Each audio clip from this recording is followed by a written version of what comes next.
Greetings, sci-fiction awesomeness. My name is Owen C. Cotter. You're watching sci-fiction simulcasting on X, YouTube, Twitch, and Facebook. We are going to have an amazing guest coming on here in about 10 minutes. His name is Tim Lattie, amazing artist and writer for comics, all kind of stuff you may know. So stay tuned. Go over a few trending news updates here while we're sitting tight. Let's bring this on the screen. Got a lot of trending news coming on. Just going to go to the news section here real quick. News says our site, SciFiction.com. If you've not followed us yet, feel free to go to SciFiction down here on SciFiction COM on Facebook and X and TikTok at SciFiction and YouTube at SciFiction Official. All together, no spaces, no dashes, at SciFiction Official. We also have a shop with all kind of premium high-end lightsabers, memorabilia, all kind of goodies. Just go to the site, click shop, or go to scifiction.myshopify.com. We're going to bring up the news items here real quick. We've got a whole bunch of news going on here. Let's bring the, there we go, close that. We got all kind of advertisements here. We just activated some modules we're testing out. New Pokemon Legends ZA reveals new Mega Evolutions and announces DLC. There's an article about that. Marvel Zombies debuts today on September 24th. So check that out on Disney+. Bethesda Software has teased a Terran Armada for Starfield. Pretty cool. Super Mario Galaxy and Super Mario Galaxy 2 will be heading to the Nintendo Switch. And the new Mario and Yoshi games have been announced as well. Also, there's a big Kickstarter campaign for the art of Star Wars A New Hope, the manga. That's been launched. A new Ghost in the Shell anime is coming in 2026. Nintendo announces Pokemon Pokopia cozy game for 2026. And Chris Pratt's sci-fi thriller Mercy arrives in theaters this January. Super Mario Galaxy has a new title. It's called Super Mario Brothers Movie. It's a sequel. It's called Super Mario Galaxy. Co-op shooter expedition. I feel like you're battling against dinosaurs, first person, co-op shooter, FPS, and more. Tons of new goodies on SciFiction. They also just released the official trailer reaction for Mandalorian and Groku's Live. So there's a whole bunch of stuff. We've got some new sections we're going to be adding here. One called Sponsor below the contact. We'll have information and due diligence if you'd like to sponsor, advertise with our platform. We thank all the fans for following. We now have broken another 10,000 subscribers, 330,000 plus, growing strong. We thank you, the fans, for joining us on this journey. Got all kind of, if you haven't been to the site, got television, comics, anime. Lit that up about a year or so ago. The anime division's roaring. Podcast, interviews. Here's some of our recent interviews. We got one with my friend Robert Lamb. He's the He-Man and She-Ra animator and writer for Filmation. Our good friend and contributor, Kieran Burt, did an amazing live press junket with Dan Hernandez and Benji Samit of Star Wars Rebuild the Galaxy for Lego Pieces of the Past. We got an interview with Alan Tudyk, who played K2SO, of course, in Andor and Star Wars Rogue One and Resident Alien. And we've got a few more interviews with Shin Godzilla director Shinji Higuchi. Amazing interview. Very, very nice gentleman. He had a translator, and it was a beautiful interview. So check those out, and there's more to come. We're going to so we got a lot of stuff. We've taken a little break from events. I just had my foot operated on, so I'm out of commission for another two weeks or so. Here's my little dog. You want to see him? Come here, buddy. Come here, buddy. Here's my little pup. This is Chiquito Meister. That's Chiquito. He's AKA Teddy Bear. He's the man, the myth, the legend. He's over here playing around with his incredible Hulk blanket. So let him chill. Bring me back on to Galactic. Awesome. We've got some events we're going to be going to in the months to come and some other filming projects and things on the burner. We've got, today is September 24th. October, I'm not exactly sure what we're doing on that. The holidays are kind of approaching. February, we're maybe going to California. And then March area, might be going to the Gulf Coast. Then, that brings us into May. I think it's my birthday's in May. And then June, we've got something out in Tennessee. It's a really cool event. If you haven't been to it, it's called ICCC, Imperial Commissary Collectors Convention. Absolutely amazing event. They do retro collecting, Star Wars, a little bit of this, a little bit of sci-fi goodness, everything and beyond.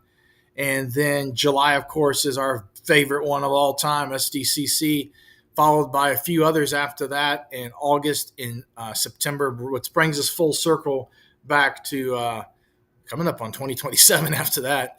And of course, 2027, we're really looking forward. There's a special event in Los Angeles we're looking forward to for a special anniversary of a special franchise that a man may or may not last name Lucas created. So there you go, right? We're looking forward to that. I believe Repop's putting that on out in 2027. I think it might be the same location where they do the LA Comic Con, something like that. And it's been a quick minute since I've been down in that event. It's a great event. We don't live in the West. I live in Texas, so there you go. So, but it's a quick hop and a skip away to LA and the West Coast. So there you go. We're going to bring on some amazing guests here shortly. His name's Tim Lattie, a good buddy of mine. He's just a gentleman, and he's a pop culture wizard, and he's done a lot of stuff with retro and all kind of comics, and you name it. Stop sharing the screen there. Boom, I'm back in full screen. There you go. I love. We used to have this border here on the sides that had like kind of that Larry King mellow, but I wanted to put it to where like we're flying just above the stratosphere in space to kind of give that kind of motif. We're going to put the chat here. If anybody has any questions for Tim Lattie, he's worked for IDW Publishing, Dark Horse, UNICEF, Boom Studios, pretty much everything. Worked on a lot of your famous 80s and retro crossover properties, you name it, Ninja Turtles, Real Ghostbusters, I think Masters of the Universe. He's got a new project out I saw on his page. I'm going to let him bring that up and talk about that here shortly. All kind of goodies. Hope everybody's having a good, beautiful, Wednesday? Man, this week's flying by quick. Saturday and Sunday. We have some family coming in on Saturday, and then we got some other stuff we're working on. We're basically doing a lot of content. We're going to be ramping up these live streams here more and more and more as the days and weeks go by. We've got a few actor buddies are going to be coming in, several other people. We also, this broadcast, the audio version in high-res MP3 128K BPS with meta tags and ID3 tags included will be aired on Subspace Radio Network tonight at 7 p.m. CST, 8 p.m. Eastern, which is, I believe, in New York time, or CST 7 p.m. will be broadcast on Subspace Radio Network. Last week's show. This week's show will be broadcast in a few days on next one. It's on Wednesdays at 7 p.m. CST. If you want to listen to Subspace, just go to Google Play and say launch Subspace Radio, or Alexa, say launch Subspace Radio, or you can go to the desktop player at trekfederation.com/, I believe, Subspace. And the Subspace Radio Network's awesome. They do have a lot of cool shows like the award-winning Doctor Who broadcast, our show, and several others. So check that out. And if you have not checked out the Federation is awesome as well. They do a lot of charity work, a lot of various outreach and things like that. They also have a headquarters, I believe, in Ohio, which is really cool. I got Enterprise, a whole bunch of goodies there too. Working on some other projects, collaborations, as well as some other big people. We cannot talk about that. Has not been publicly released. We hope to release that information here soon, waiting on some agreements and standbys and so forth. We also are looking at doing some more filming projects. So if you have anything you want behind-the-scenes journalism or coverage for, any events that you'd like me to come moderate panels or host or get anything, just feel free to hit us up. Go to SciFiction.com and click the Contact tab, fill out the little form, submit, boom, it shoots it up straight to the bridge of the Enterprise, and I'll answer it, or Mars will answer it, or one of us will answer it pretty quick, especially if it's important. We try and get all the important stuff answered quickly.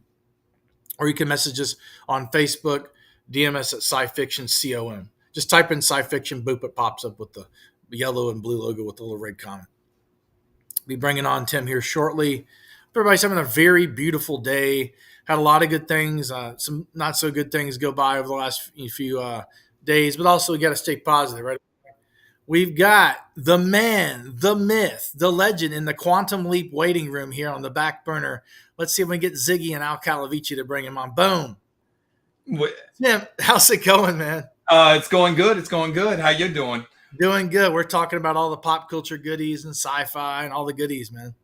Okay.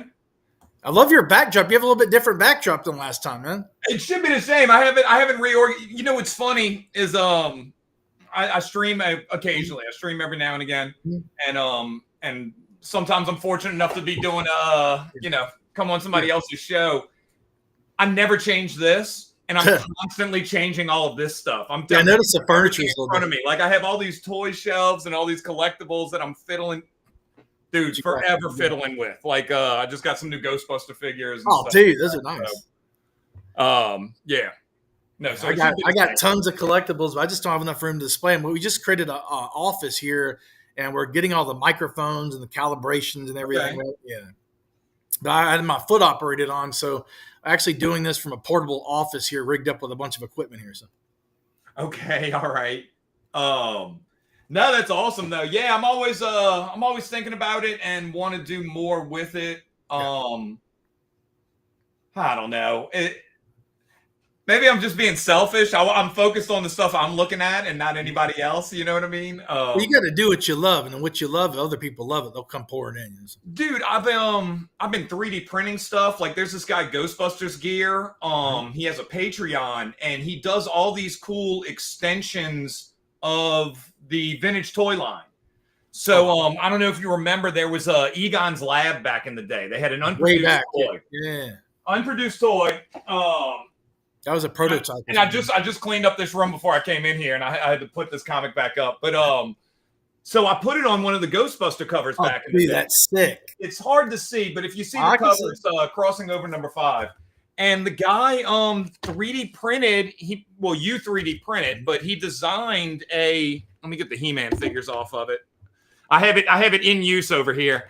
But he designed a Egon's Lab. Dude, that's sick. That connects, but it'll connect to the actual Firehouse playset. So there are these extensions that slide in. It's phenomenal. It's so much fun. And she's a newer figure. This is from Frozen Empire. Callie from Frozen Empire. Oh yeah, the new movie with the big ice monster dude. Right. But she's in scale with the other one. So it would, she would basically sit like this. You put your ghost in there. There's all kinds of traps and stuff. So that is what I do in my spare time, a lot of it. But I love the idea of extending like the old toy lines. You know what I mean? Like I want to just add on to what I had previously. The Ninja Turtles is big. It's like the 30th anniversary of the movie, the original movie this year or something like that. Yeah, they just had it playing at the theater. I was going to go see it. And we actually pitched, believe it or not, to Nickelodeon something very similar to that. A toy line that would I don't think it's going to happen now, but like we were pitching it to Playmates and stuff, and it would be a modular extension of, how the Technodrome connected to the sewer lane back in the day. So what if we kept going? What if you added another play set? And if you look at the Shredder's Revenge toy box that I did with Steve Levine, the legendary Steve Levine, same thing. It's the idea was that this was a new toy based off of his designs called God, I can't even think of the name of it now, but it was something Alley. I can't believe I forgot on the spot. Mutant Alley, Mayhem Alley, something Alley. It was something, but it was a design that he had come up with, which would have felt like the Playmates toy line from the 90s, late 80s, early 90s. And so what if we just did that? What if we made it real? Technodrome, I never got that. I always wanted that. I got the van and I got that complete, and I got a bunch of the figurines, and I never got the Technodrome. And they made that little drill thing that would drill underground that they would tunnel in on it. Look. You got one? Oh, I got all kinds of props today. So they re-released it. It just came out. So what? Dude, yeah, you can get it. I got it off of Target.com. I got to get that. That's sick. Because the original one's like $400. So, also, just to be fair, I'm drawing all day. Yeah. I don't have kids. So, and it was my birthday a few weeks ago. So I'm like, happy birthday, man. I appreciate it, brother. I'm buying myself a Technodrome drill or whatever. Like, I don't care. I'd spend that money just as quickly as the bar. So it came in handy. I'm glad I got it now just for that moment. That thing's sick, man. I remember that when they had some other vehicles, was like a helicopter, and then they had the blimp. And then if you look at the Ghostbusters line that Kenner did, oh my word, they had like a million. They had a helicopter with a little hook pulley on it. The Ecto 2, Ecto 3. I think it was crazy. And what was cool was that during the comic book, during the series, is they kind of. So it's funny when you're doing Ninja Turtles, they're much more controlling of what you do. You're not going to have as much like freedom. And when we were doing Ghostbusters, it was just way more go for it. You know what I mean? And so you could go into all these Kenner designs that you find online and, I don't know, kind of like bring them to life. where they might not have existed before, because they had all kinds of crazy stuff that would have kept going, like motorcycles with sidecars. I mean, they even had they had a Zamboni. Is that what it's called? When they clean the ice? Yeah, they had one of those to catch ghosts. So tons of stuff. They had that one thing with like the little vacuum thing that would come in and kind of, and then the same thing with Turtles. They had the pizza shooter thing and all that. I think that came back out too. I think you can find it. If you can find it at Target, it might be on Amazon. And repopping everything, man. Dude, I love it. I love it. But like, make some more stuff that kind of carry on tradition for the older guys. What other toy lines, like when you were growing up, what's some of the big ones that you enjoyed, like the pop culture? It's kind of, because pop culture and 80s nostalgia, retro's coming back big time now. It is. We're kind of in like that weird wave right now. And I'm wondering, I mean, it's going to be most of the classic ones that everybody else enjoyed. And I'm working on the He-Man stuff now. Yeah. Just to, dude, it really is like a funny kind of way that everything is played out. But like a lot of the stuff that I grew up playing with, I've been able to work on in the last, decade or 12 years. Dude, a lot of it's just, I don't know what it is, right place, right time. They're doing that with the He-Man line. They're doing a good job of like extending it and giving you more figures in that vein. Yeah. But the stuff that I grew up playing with, I loved, I'm gonna throw random ones out there because everybody knows G.I. Joe all that kind of stuff. Sure. I loved Robin Hood, Prince of Thieves. That was a fun winner. And it was all redone Kenner figures. It's all repurposed. Wasn't like the village like an Ewok set or something like that? It's just the Ewok village, but it has trees on it. It's the same thing. The Bola bomber and stuff like that. They had it was all Ewok vehicles. Ewoks. The tail end of the line. That was a cool. Again, that's not going to go on for long, but that was a cool winter. That was a cool Christmas. And it's an awesome movie, dude. If you go back and watch it, it's still really good. Kevin Costner, right? Yeah, Kevin Costner. What's his name? What's the other cool guy from back then? Christian Slater. Slatermeister. Gleeman the Cube himself is in it. So that was a fun toy line. Dick Tracy was another like fun Christmas. And that's one of the figures in my personal collection that is like a grail, is the blank. Oh, the blank. What had happened was no face. The no face, and you could take it off, and it was Madonna. And what ended up happening was they didn't have they held the figure back because the movie was out, and then it would have revealed that she was the blank. Spoiler alert. Spoiler alert, right? Just in case you weren't alive in 1993 on and didn't see Dick Tracy yet.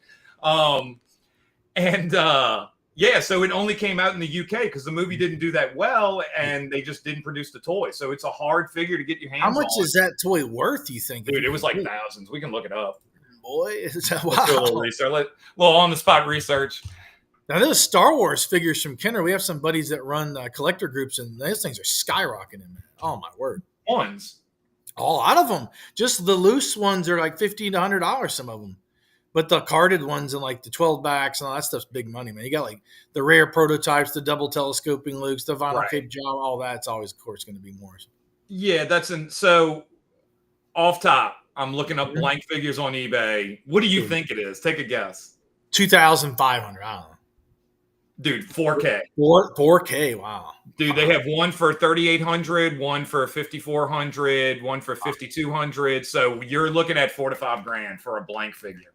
Crazy. Put some of that into some stocks or some gold. They seem like gold bullion's up to like $3,400 an ounce now. So you get almost but at least it tells you, like that's a. But that's what I'm saying. Like toys are like gold now. Like you can like convert those things. I mean, they're big money now. But retro stuff, vintage is like loot, treasure. It's like treasure, man. Yeah, I mean, my buddy, he has a comic shop out here, Showcase Comic Con, Tim Stoddard, and dude, he's like the luckiest guy on the planet, man. He runs, he ends up with stuff that I can't even imagine where he's had like 4 early birds that have come through, Star Wars early bird. First one I ever saw in my life. I got a picture of it on my Instagram. I didn't think I'd ever see one. This dude's had 4 or 5 in the last decade come through the shop. And it just blows my mind. How do they even exist? How are they even still there? But some people find them in the wild. Every blue moon, I'll watch a group. I saw a guy pull a blue snaggletooth out of a bag at Goodwill. That's like really rare. Nobody. Man, I mean, dude, you made a deal with the devil at that point. You know, you're pulling out a yak face or a blue snaggletooth. That's like what a beat up conditions, like $400 or $500 per figure. Right.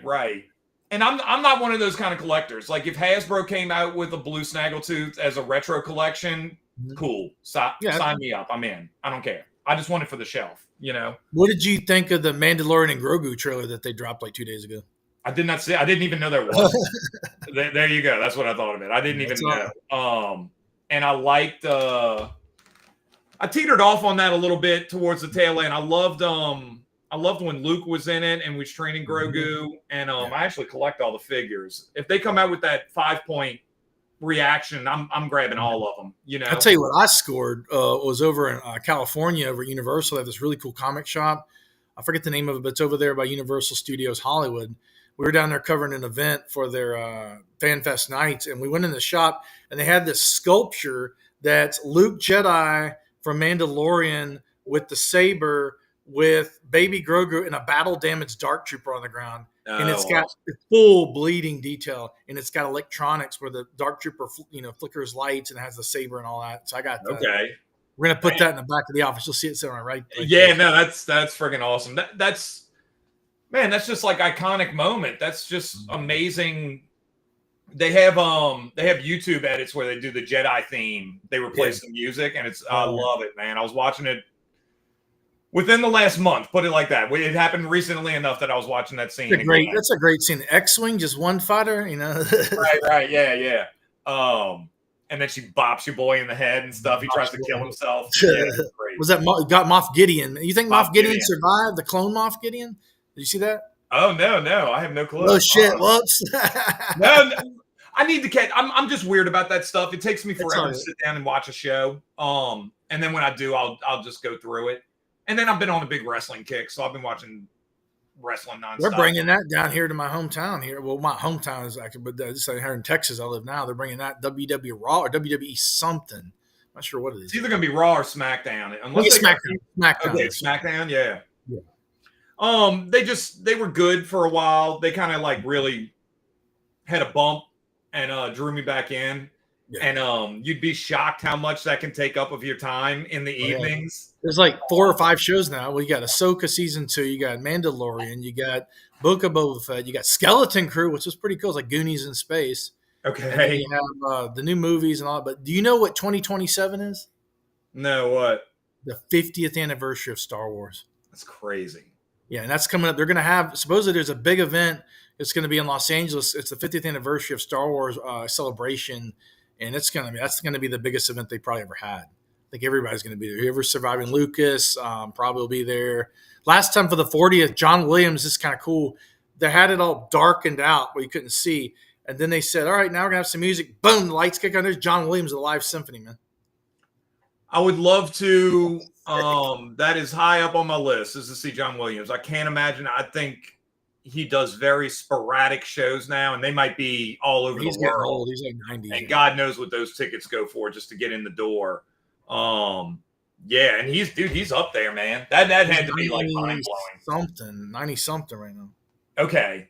I just went. So ironically enough, I said just had a birthday just passed. It fell on Jaws 50th. So that's what I did. I treated myself and I went and saw Jaws at the theater. I love that movie. It's just like the gift that keeps on giving. You know what I'm saying? It was cool. I tell you what, when you go, I've seen it in the theater before for the 40th. And then they said they remastered it. I don't know how much you can really do because it's still, whatever. But as I'm sitting in the theater, there's stuff that you do miss. And for whatever reason, this time around, I saw so much more of Martha's Vineyard in the background that I just you're not going to be capable of seeing on the small screen. Right. And it was just, I don't know. It gave like a whole nother level to it. And something I didn't expect to happen after seeing a movie a million times. And it's just like, man, Martha's Vineyard was way bigger than in my head, I thought it was just fishing town, nothing there. And there's giant buildings in the background and everything. Stuff like there comes a lot of that down there. Have you ever been there? Never been there, but I'll tell you what, I did this weekend, next weekend, October the 3rd, but I just had to cancel because I can't walk yet. I have to keep off pressure on my foot for 2 weeks. I had reservations for a 70 millimeter print of Close Encounters of the Third Kind in Austin at the Paramount Theater. So I'm kind of angry about it. I'm like, oh, man. But, yeah, so they have that. But my buddy, speaking of Jaws, said they have a Jaws exhibit is at the Academy of Award Museum or something like that out in L.A., and I don't know if I'm allowed to say this, but we'll go ahead and pop the nougat on the.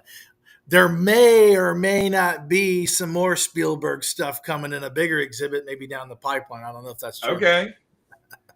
Man. That's probably most people's childhood. Definitely mine. That Spielberg Lucas combo. Spielberg Lucas Williams is. Raiders of the Lost Ark, E.T., Close Encounters, all that stuff. Well, even when you go past that, look at the movie Spielberg would produce. Ready Player One. I didn't know he produced that, actually. He was a Spielberg, and then he had Klein was based on the book or whatever. Okay.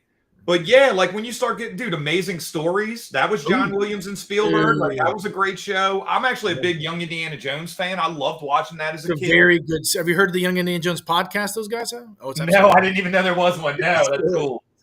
Neat. There's a MacGyver one too. That is actually, so from what I understand, that is why a lot of the reason that the deal went down with Lucas selling is because what's his name was the guy that was pushing for that show to get made, and I guess he built that connection. Come on, Disney. Was it Eisner? Michael Eisner? Who's the guy? It was the one after Eisner. It was like maybe before Eisner. It was Eisner came in the late 80s after he could do CEO. What's going on? Whoever the guy is that brokered that deal. He's Bob Iger? Yeah, it was Iger. Iger. Yeah, I remember Iger, the famous handshake with Disney or whatever. Signing his soul away. He's like, I'll just sign my life away. Oh, for man. 4-point-something billion. That's so, they made that money back in 3 years, by the way, or something, when they came out with Force Awakens on it. But why? I guess my question would be like, I don't know. That's just such a weird position to be in. Would you? I guess we can't even really fathom it. Like, would you sell your product for? Like, you're already millions. There's always a price. But there's always a price. But then it's like that's like your baby. That's like your passion. And everything. It's like it's a double-edged sword. If you think that's kind of what I'm saying. Like, what's it worth? And like, do you need the money? Like, is your entire bloodline not set for life now? Like, what? $4.7 billion, person. He must look, dude. If Iger's running Disney, he's probably pretty skilled at schmoozing. You know what I mean? Like, so he. Iger's always looks cool. He always has that pop, the white collar shirt and the jacket and all this stuff, man. Dude, I'm gonna broker this deal. You don't find your way to the top of that company if you don't know how to, handle. I always liked Eisner though, man. I don't know if people know about this about Michael Eisner, but when he was at Disney, before he got offered the role at Disney, his son like, where are you getting a role at now? What you gonna be doing? I'm gonna be working for Disney. Oh, that's kid stuff. Then so he actually. A lot of the sci-fi stuff, like his brokered the deal with Star Tours, was because of Eisner with Lucasfilm. Really? And one of the things I thought this was kind of ballsy, he goes in and pitches a ride based on Alien with Sigourney Weaver. Okay, really? And they're like, "This is a rated R movie. We can't do that." So if you ever went to the movie ride or whatever down there in Orlando, that part when the aliens coming out of the ceiling, that's what was left of the original concept of the ride they incorporated into the movie ride. No kidding. Okay. He created that one ride where you're like in the thing and this thing breaks out of a container. It's breathing on you. All this sci-fi goodness, that was all him in like the late 80s, early 90s. That's kind of awesome. And not to mention Earth Star Voyager from 87 had McNamara's son. That was their version of like a Star Wars or a Star Trek. That was a 2-part, 2-hour back-to-back feature pilot for Disney, which I believe at the time was one of the most expensive productions ever. It was about a ship that goes into deep space. Earth's going to shit in the pollution. They had to go way out. There's some renegades and some OTZ Outlaw Technology Zone. It's bad. It's on YouTube. You got to check it out. Dykstra did it from Star Wars, Earth Star Voyager. Okay, and when is this? What year is this? 87, and it was done by some of the guys from Star Wars. I believe Dykstra worked on it or something like that. Okay.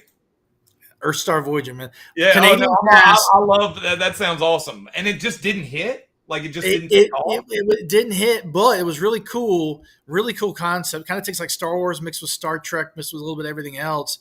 And Michael Eisner came on TV to kind of kick it off. He gets caught in an escape pod and they have to get him out of there, and Mickey and all that, the whole Disney retro. But the series is a straight drama, like a straight serious drama. On first glance, it gives me Babylon 5 kind of vibes or whatever. No, maybe not Babylon 5. What am I thinking of? Battlestar Galactica. Battlestar Galactica. Yeah. Which is coming up on the 50th anniversary of that, too.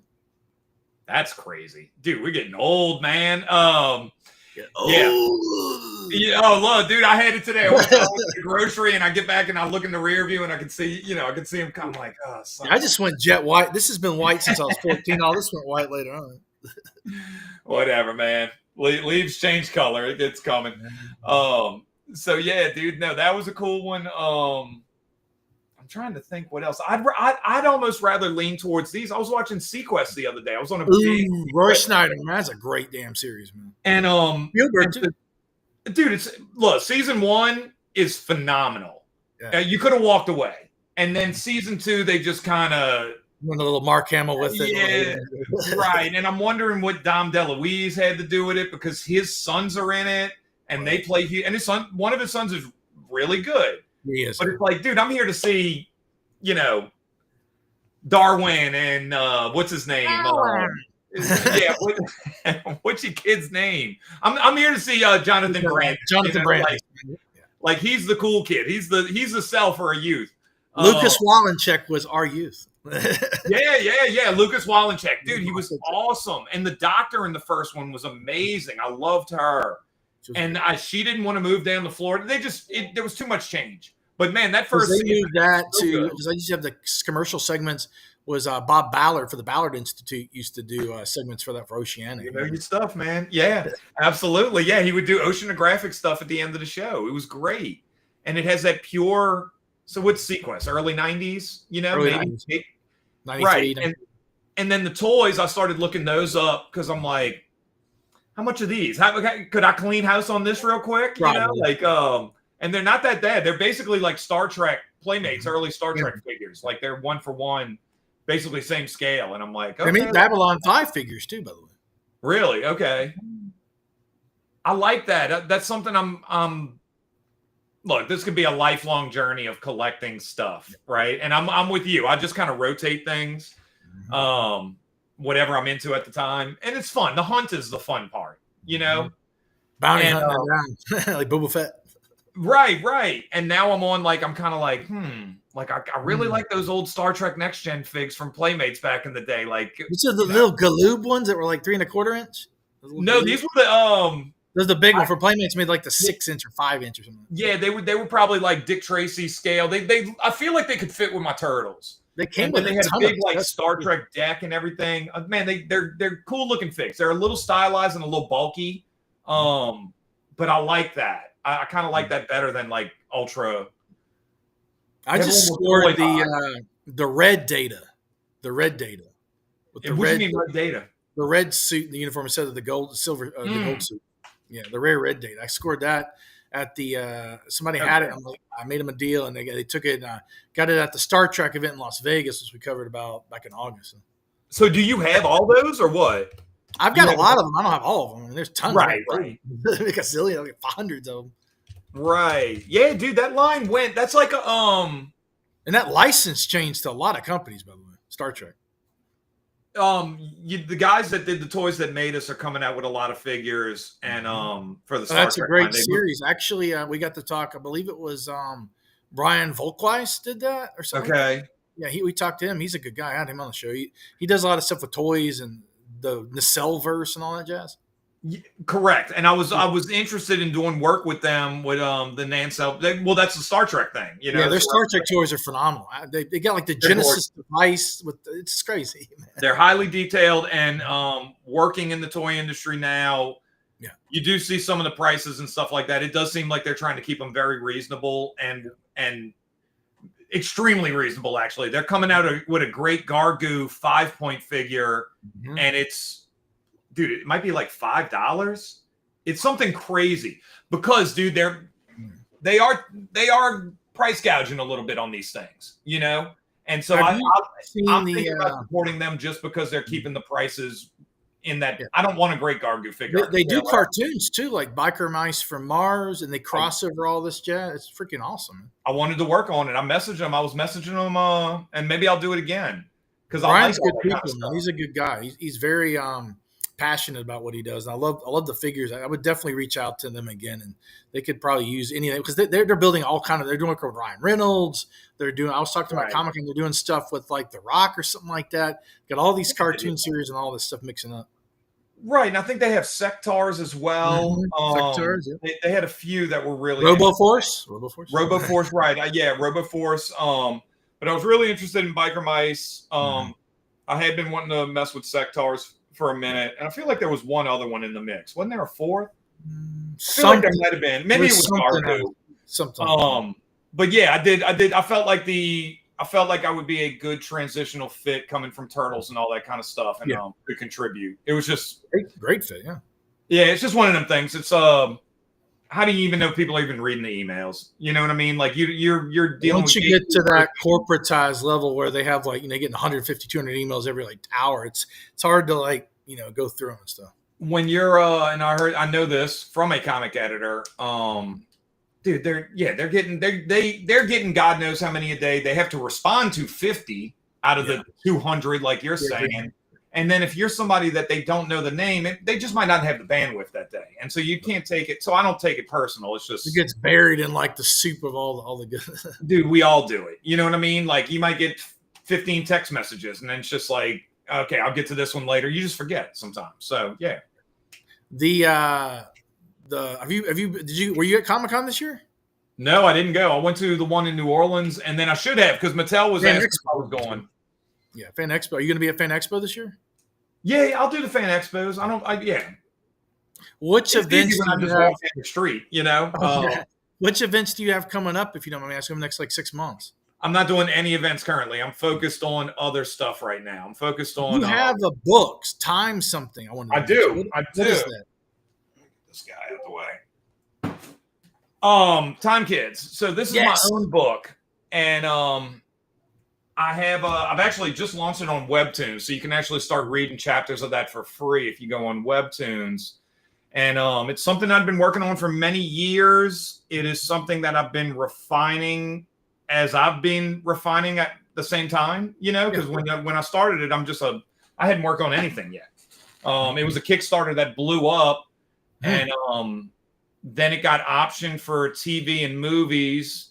It didn't go anywhere at that time. And right now I'm looking to circle back around and see if the environment is right for it. So that's what I'm focused on. I feel like that's a bigger step for me to take. What's the plot on it? Like, what's the loose Cliff Notes plot that kind of describe what it's about? Is it time travel or what is it?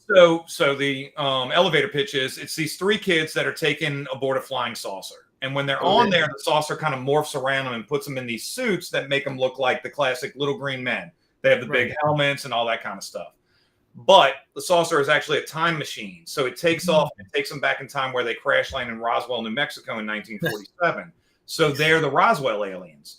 And from there, it's their journey throughout time, kind of dealing with history's mysteries. Like they knock Amelia Earhart's plane out the sky. One of them falls in love with Anne Frank. They get a Yeti as a pet. So all these undefined, unknown kind of moments, they're kind of behind it. They're involved in it. And there's a Shredder's Revenge. There's the character Time Kid. Yep, on Webtoons. Boom, it's resin up. And so we've been working on that. And I have a good buddy of mine, one of my best friends. He is in animation. I've been asking him and picking his brain on stuff. I have a partner in it who basically I have all these pieces. It's on me. Put together a good pitch, and instead of working on other people's, what ends up happening is like, man, we're fans of all this stuff. So when you're so focused, and dude, I'm lucky enough to even get to do it. So I'm lucky enough to even work on a Ninja Turtles. And when that comes, man, you go at it, man. You may never come this way again, right? I may never see He-Man again. So I take it serious. And now I'm kind of sitting back and I'm like, okay, so what do we do? Do we keep going and doing Biker Mice or some of these other things? Or is there something else that you want to go and pursue? And yeah, it was just kind of like, let's dust this thing off. Let's put a new coat of paint and kind of see what have I learned in the last 15 years, you know? Right. I was telling somebody this the other day. The first time you kind of, and you might be able to say the same thing, the first time you're doing like a big interview or whatever, maybe there's some nerves involved. Maybe you make some mistakes. I don't know. But I know for me, when I started going into some of these bigger meetings when I was younger, you'd just be a little more intimidated. I didn't know what to expect. I wasn't prepared for it. Yeah, much more seasoned now. I think I'd be fine sitting down and having a conversation about some of this stuff. So maybe I had the Mr. Bob Iger. How pleasure to see you today. How's your day going? Dude, I wouldn't even blink. Yeah, like let's go. And I'm sure there's value in that. So me and my buddy, just quick story, and maybe hopefully this will be the scenario here. We were talking about Police Squad last night, which you can watch on YouTube. The Naked Gun preview to The Naked Gun. Dude, those episodes are as good as The Naked Gun. They are they are phenomenal. Yeah. It just wasn't the right time. And then 10 years later, it was the same formula, same joke style, and then it became The Naked Gun. Fantastic series, man. Those are hilarious. Amazing.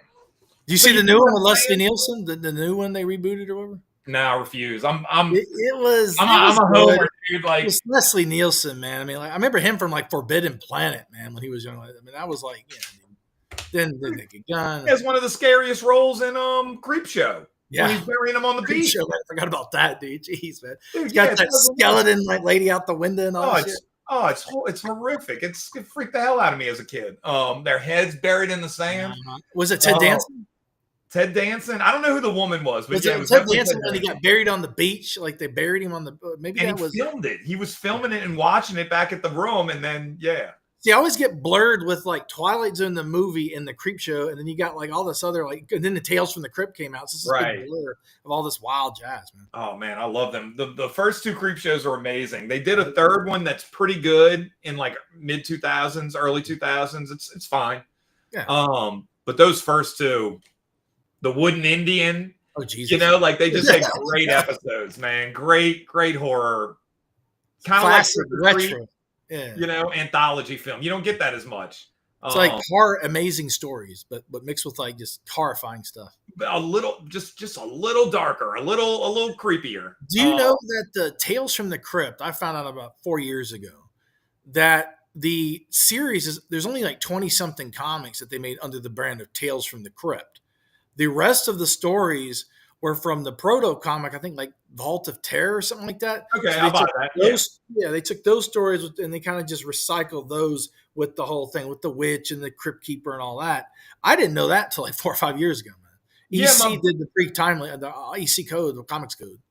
That was all pre-code. That was all Gaines, I think his name was. The Sun. It was the Sun. So originally they were like Bible comics and stuff. They were very or maybe it would be like the Scarlet Pumpernickel. They were all like more like school book type stuff. And then the Sun came in. It was a failing company, and he just went wild with it. And then you're playing baseball with body parts, and you got Tales from the Crypt and stuff. The episode, the one with like, this isn't wax. This is a human hand on the front of Tales. Right. Well, dude, that's that cover where the guy's holding up the chick's head and you have an axe. Like those. That's the reason you got a comics code. You know, like with stuff like that.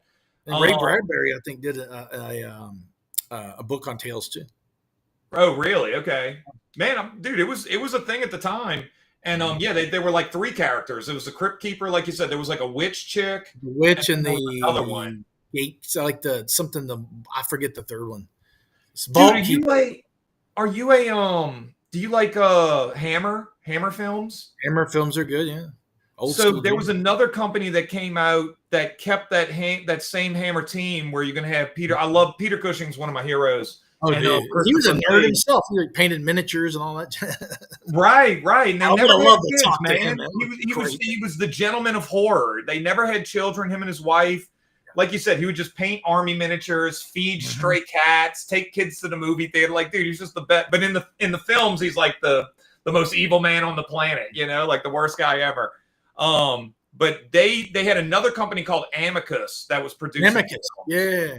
And they did some Tales from the Crypt and Vault and stuff like that. And they're great anthology movies in the same vein as Creepshow-ish, where it's going to be, 3 segments.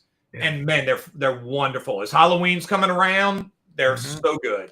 I just scored the whole box of every Universal monster film ever made. Oh, that's sick. It's like 20-something films, man. I'm gonna roll that on the player. And I got this projector that can sync to your phone. It's a DLP, HD. I'm going to project it on the garage door when people come to give candy. Last year I was a Ghostbuster. I don't know what I'm going to be. I may be Star Wars or something this year. Oh, I love it. No, I got one of dude, I got it. It's like $50 on Amazon. It's like having a movie theater if you got a wall or what you like. I love technology, or whatever. Huh? Gotta love technology, right? Yeah, it's crazy, man. So that's kind of like my, if there's a wrestling pay-per-view, I'll go and watch it in that room or something like that. But those are just like great movies. And a lot of times now, there's so much old stuff you haven't even seen. Like that Hammer to Amicus collection is so There's so much stuff. It's unbelievable.